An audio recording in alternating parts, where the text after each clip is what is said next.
I thank Baba for his extraordinary love, and I offer this sharing to him and to the Baba in each of you. I've been asked to share some of my experiences with Baba and some of my favorite quotes, to show his guidance, how his guidance and love have directed and changed my life. So I'm just going to chat and tell you a little of my story. But of course, remember, this story is just one of millions of stories of how Baba guides all of us with his compassionate love. Excuse me. Baba has been at the center of my life for, gosh, it's like 48 years now. He is my guide and my support. I like to think of him as my North Star, my true north. When I set the compass of my heart by Baba's guidance, I know I am never lost, never lost. I had the blessing of 2 personal interviews with Baba early on and 2 interviews much later. And they were significant turning points in this life. Interviews are wonderful. But actually, the real guidance and lessons that I've received from Baba happened through his teachings and in the inner relationship with him, the inner view. I was raised as an atheist in a very loving Jewish family. My parents were great, honorable people, and I'm so grateful to have had them in my life. They were my first teachers on how to love. But the idea of God or higher consciousness was really just not a part of my upbringing, not a part of my language. But I do remember as a young child lying in the grass, watching the bugs, feeling one with the earth, and as children do. And yet, though I had no words to express it, I had a longing for something more. I was introduced to Baba's teachings in 1972 by my first husband, and I'm very grateful for that. I was 22 years old. And when we visited a yoga institute in Mexico, I had my first experience of Baba's presence. In that tiny little meditation room there were photos of Baba and every teacher and form of the divine all around the walls. And there was vibhuti this thick on everything. But it was the energy, the feeling that captured me. I had a heart-opening experience. I felt wrapped in love and acceptance. Baba calls it the love of 1,000 mothers. And so I knew instinctively that this was a path I needed to explore. And this began, a new chapter in my life. My first trip to India for Baba's darshan was just a few months later in 1973. And Baba's teachings were all around on stone tablets and the books I read and in the many discourses Baba gave. And his words became the guiding force in my life. I began to have a sense of what life is really about. What are we doing here? In Baba's presence, I felt like I had come home. My mind still had lots of questions and lots of doubts, but my heart knew I was exactly where I needed to be. This wonderful quote from Baba says it all.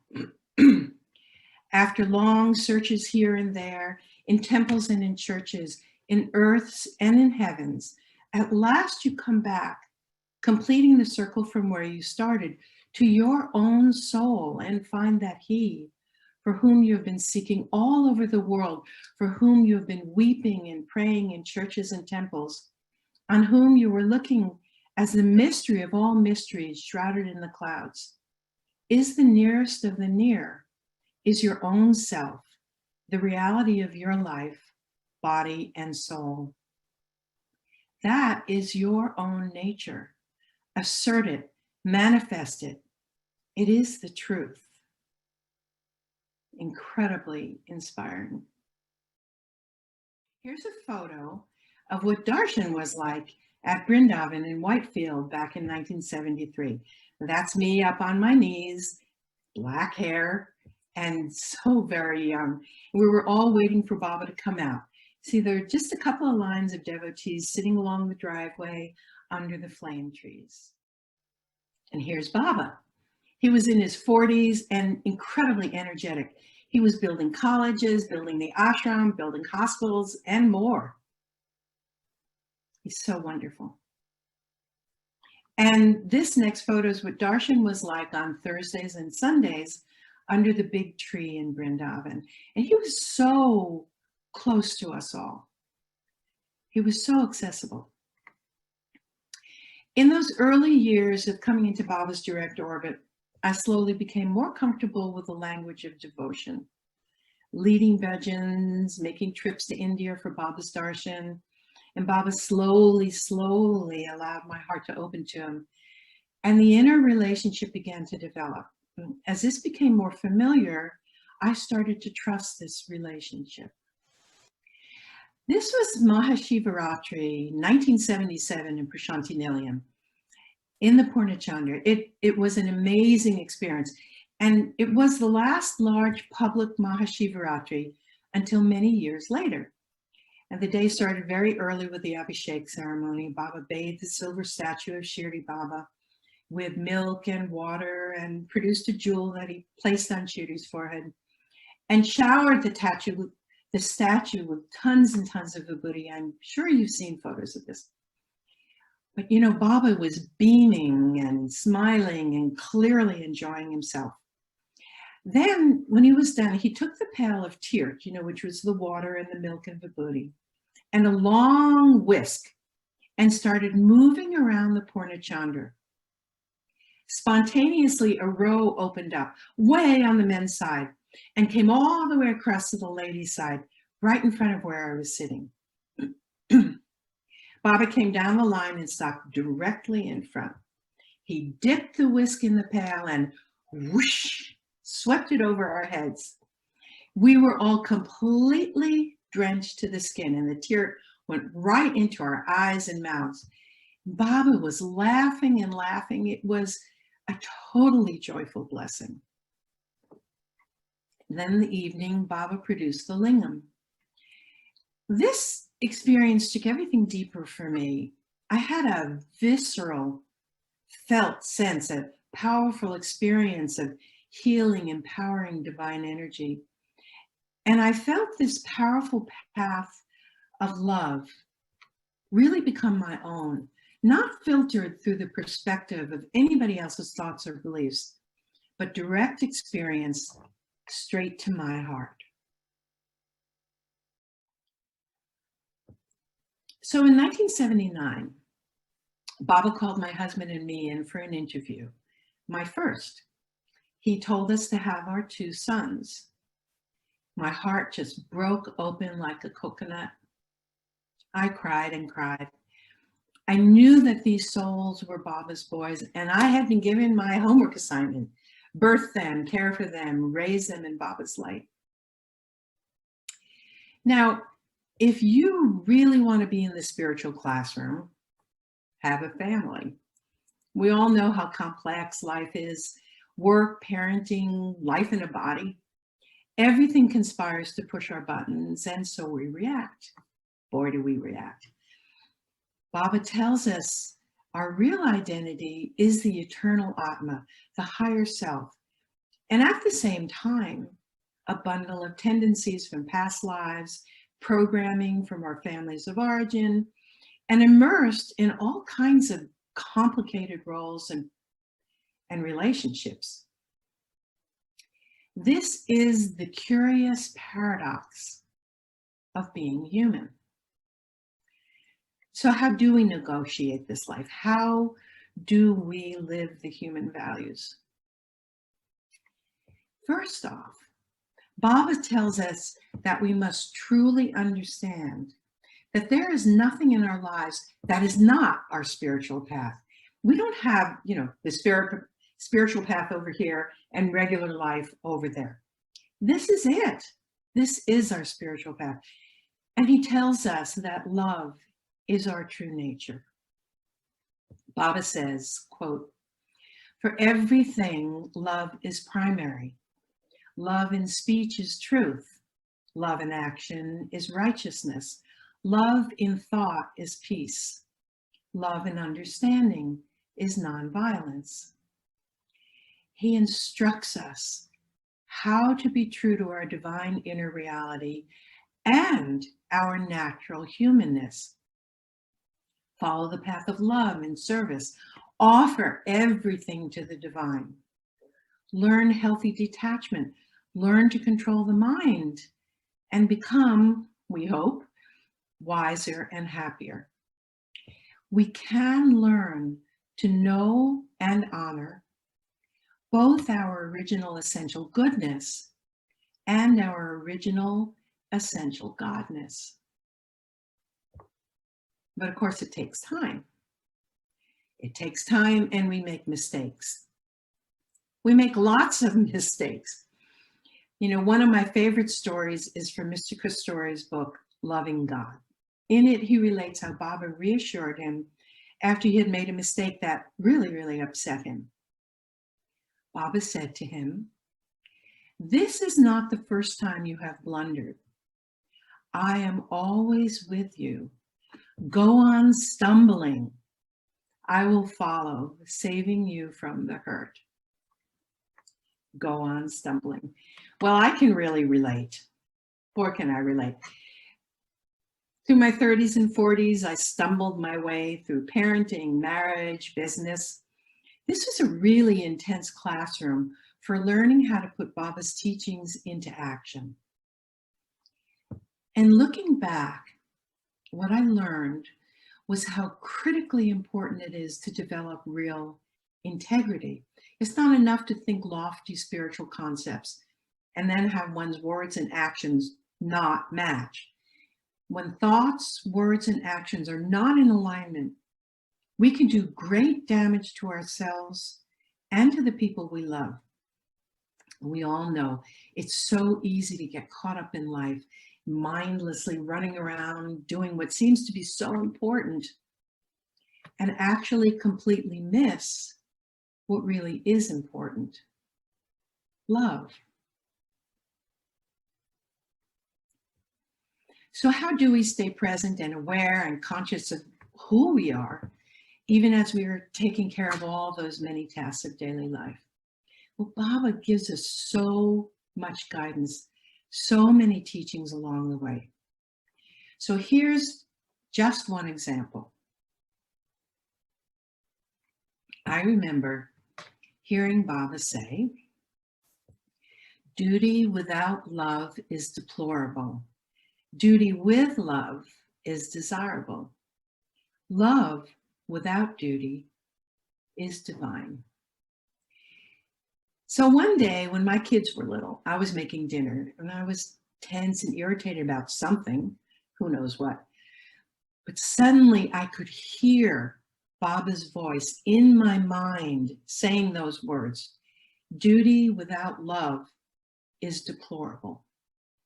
Deplorable. God, it was like an arrow to my heart. What energy was I putting in my kids' food? Right in that moment, I made a silent vow to myself to begin practicing greater mindfulness in all the small moments of life, in every task, and with every word spoken. Baba says, God's love is like a lighthouse beacon. It shows you the right path. Divert the boat of your life towards the lighthouse of divine love. You are then bound to gain the shore of bliss. You do not need to do any special type of penance. Fill your mind with love. While attending to your daily chores, regard all of them as offerings to the divine. God is omnipresent. See God in everything and every being. Let steadfast love be enshrined in your heart. So, as the years went by, I focused on being a mother, wife, business partner, and on my inner relationship with Baba. We hosted a Sai Center in our home for several years, and I became a Sai spiritual education teacher. We made several trips as a family to the ashram.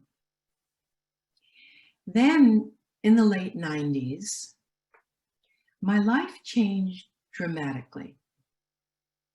My husband and I took different paths, and I found myself single once more after nearly 3 decades of marriage. It was a very, very challenging time, and I was afraid. I really didn't know if I was going to be okay. But you know, Baba teaches us that happiness is a space between two sorrows and vice versa. Our job is to learn how to develop equanimity no matter what happens, regardless of praise or blame, loss or gain. Baba once asked me, "Where is peace?" He then answered, "Peace is inside. Outside is pieces." And pieces it was. So this was a time when I really had to fire up that inner relationship with Baba. Let me tell you, it was not easy. I could have turned away, but thankfully I turned towards his guidance. The more I trusted that the divine was taking care of me, the happier and less fearful I became. Baba was my North Star, shining within and leading the way. And I knew deep inside that all of this was grace. Baba says, your heart is the lock and your mind is the key. When you turn the key to the left, it locks. But if you turn the key to the right, it unlocks. It is the turning of the key that makes the difference. Hence, the mind is the cause for your liberation as well as bondage. So I began to realize that I was capable of causing myself a whole lot of suffering. So when my monkey mind would wander off into obsessive thought, into fear, into anger, I would practice turning the key, flipping the switch from negative thoughts to chanting Om Shri Sai Ram. Consistently bringing the mind back, bringing the mind back, bringing the mind back to the present and to that inner connection with the divine. I found that when I turned the mind one way, my heart experienced contraction and emotional reactivity. Turn it the other way. Expansion, calm, peace of mind. It really, really saved me. Clearly, any idea that we have that we can somehow control others or control what happens in our lives is a huge illusion. But what makes all the difference is how we react to what happens. That is what we can control. When we lower our emotional reactivity, we can find that peace of mind within. I love this quote. Love this quote. Baba says, we become what we contemplate. By constant thought, an idea gets imprinted on our heart. The thoughts we indulge in affect not only others, but us too. We become what we feel and act.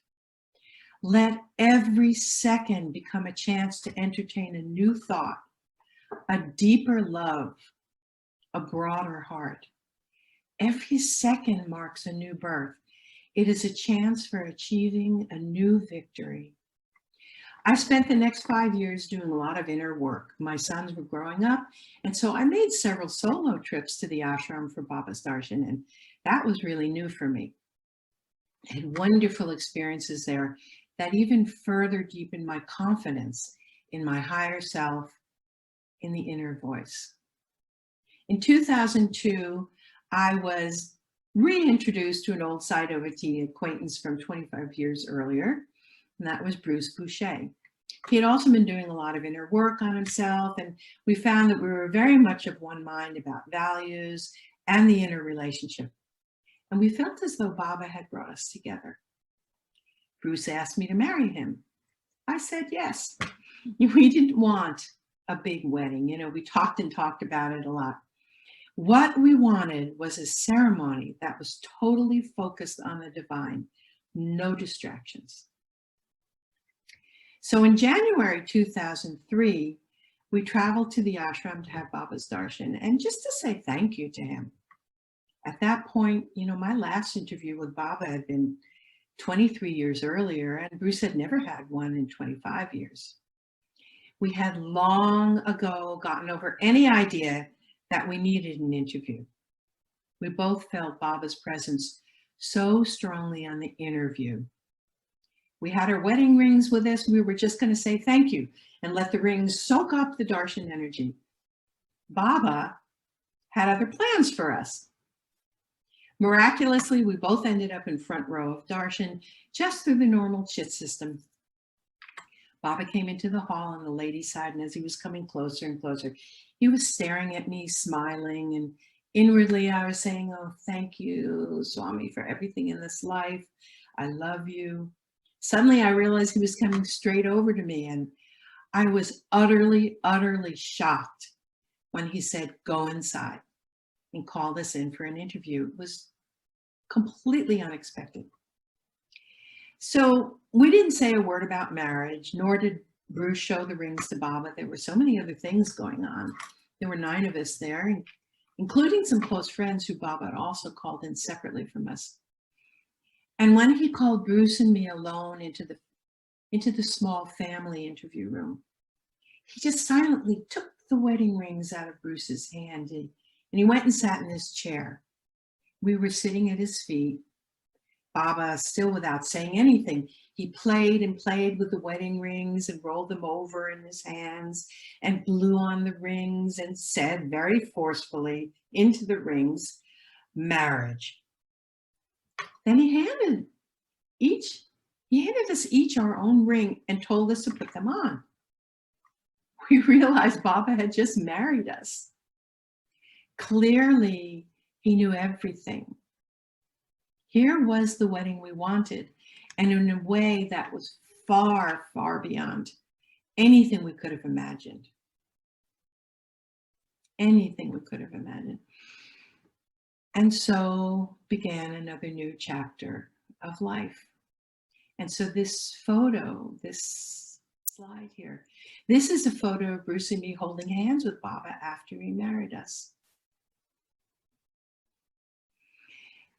In a second interview, a couple of days later, we spent another half hour alone with Baba. And at one point we were sitting at his feet, and he put his hands on our head and gave us a long blessing.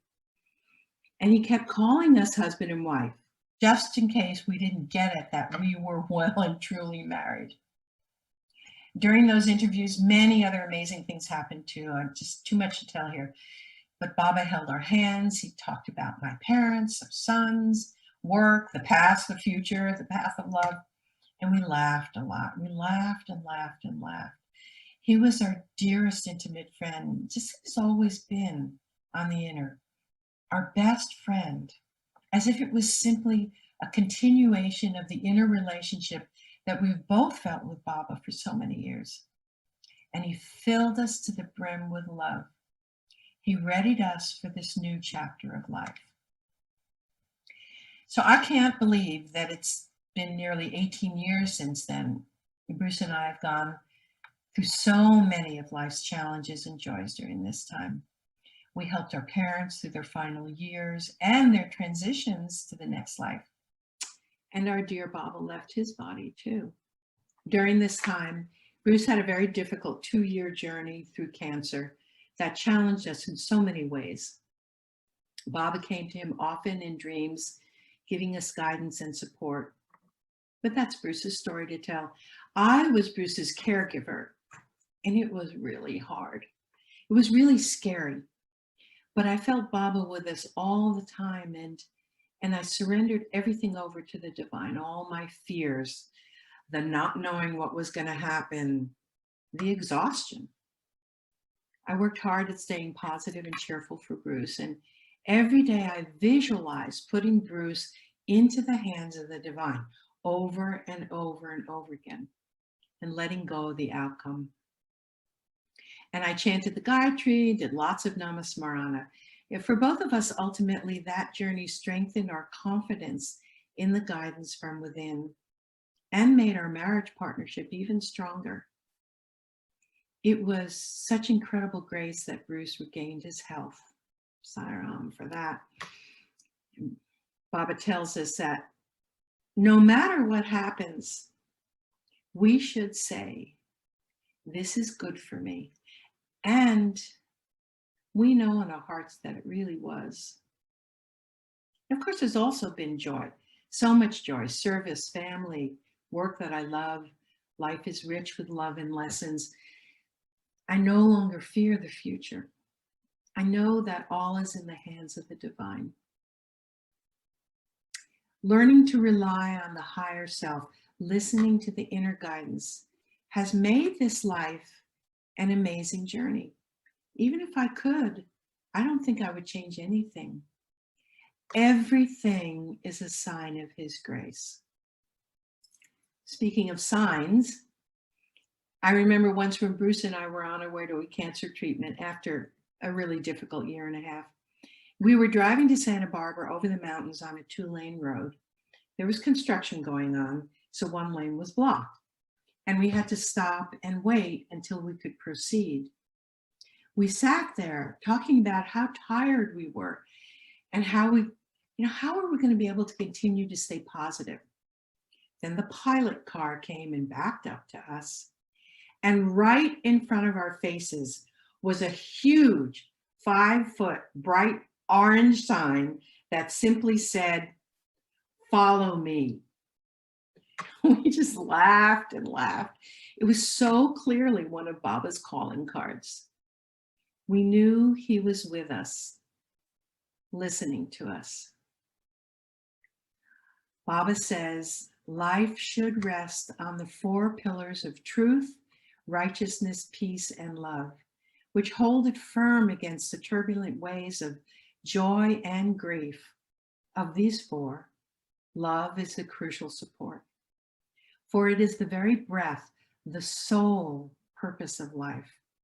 Love God and acquire the strength to meet the upsets of life. Love liquidates the blows of fate. So I'd like to close with a small experience I had in an interview in 2003 that's as fresh in my mind as if it were yesterday, really. Bruce and I were sitting quietly at Baba's feet alone with him. Baba had his eyes closed and his hands raised upwards in that familiar pose. Clearly, he was someplace else. And as I was looking up at him, I noticed the tiniest speck of white lint in the front of his hair. And a thought just kind of flashed through my mind that I'd love to take the lint out of Baba's hair. Several moments later, Baba turned to Bruce. He opened his eyes and said, "She's thinking about my hair." I said, "Yes, Swami, there's a tiny bit of lint in your hair." He looked deeply into my eyes and he leaned forward slowly, graciously, and said, "Take." That's all he said. And so I did. It was so intimate, so simple, and really such a profound, clear message. This is what Baba does. He offers his guidance to us. He offers himself to us. This is our path to our true selves, and it's our choice, our opportunity. Will we take what he has come to give? Baba says, "Take 1 step toward me, and I shall take 100 towards you." It's up to us to take that step toward him in our hearts and our minds, to move forward in life confidently, to let go of fear, to be brave and courageous, especially in these very challenging times. If you keep taking that step every day, Baba says, what we are is God's gift to us. What we become is our gift to God. You know, Baba's guidance is always here to help us to become fearless, to become beautiful, to become who we truly, really are. So I pray May we all come to know our true self more and more. And may we know the infinite blessings of the divine. Jai Sai Ram. Thank you.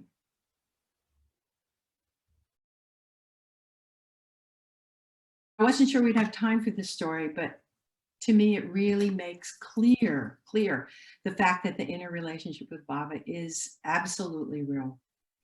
During the first interview that Bruce and I had with Baba in 2003, in the outer room, Baba asked me, "What religion are you?" Well, as I mentioned before, having been raised as an atheist, it was the perfect question.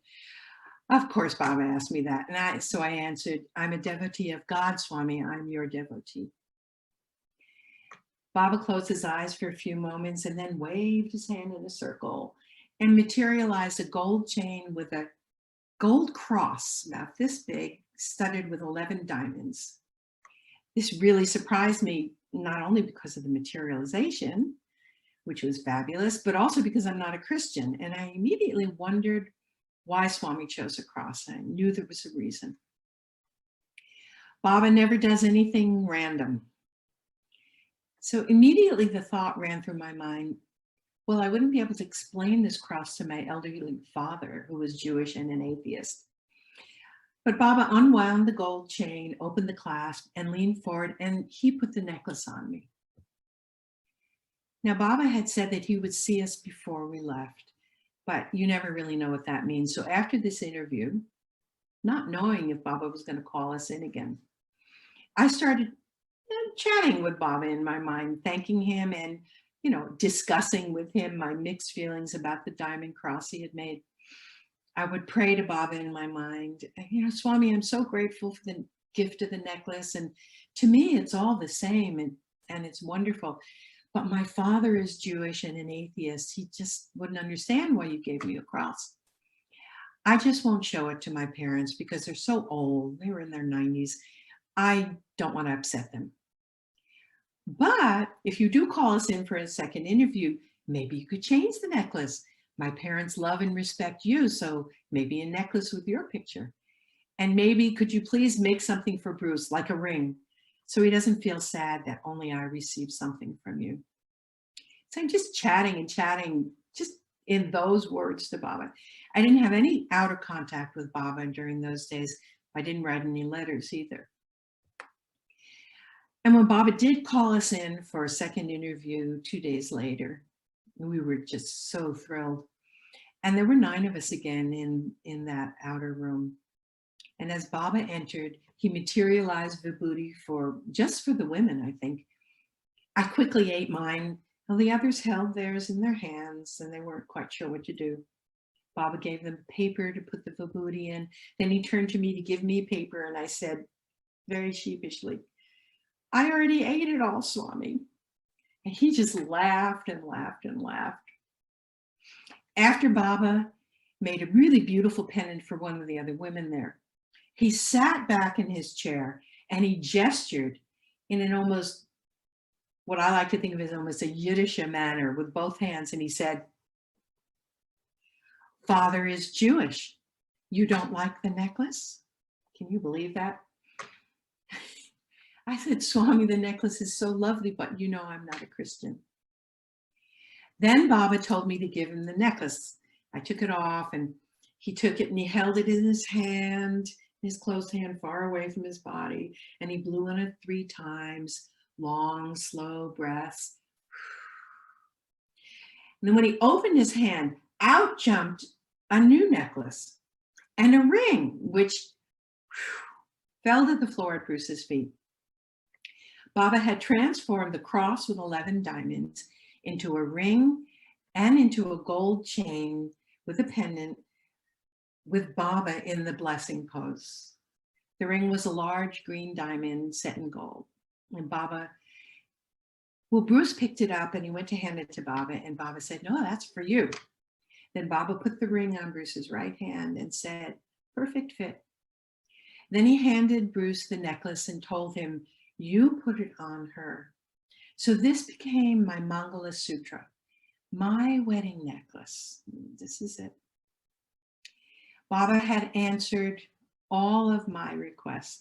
He changed the necklace to a picture of him, made Bruce a ring, and even verbally honored my father, which was so lovely.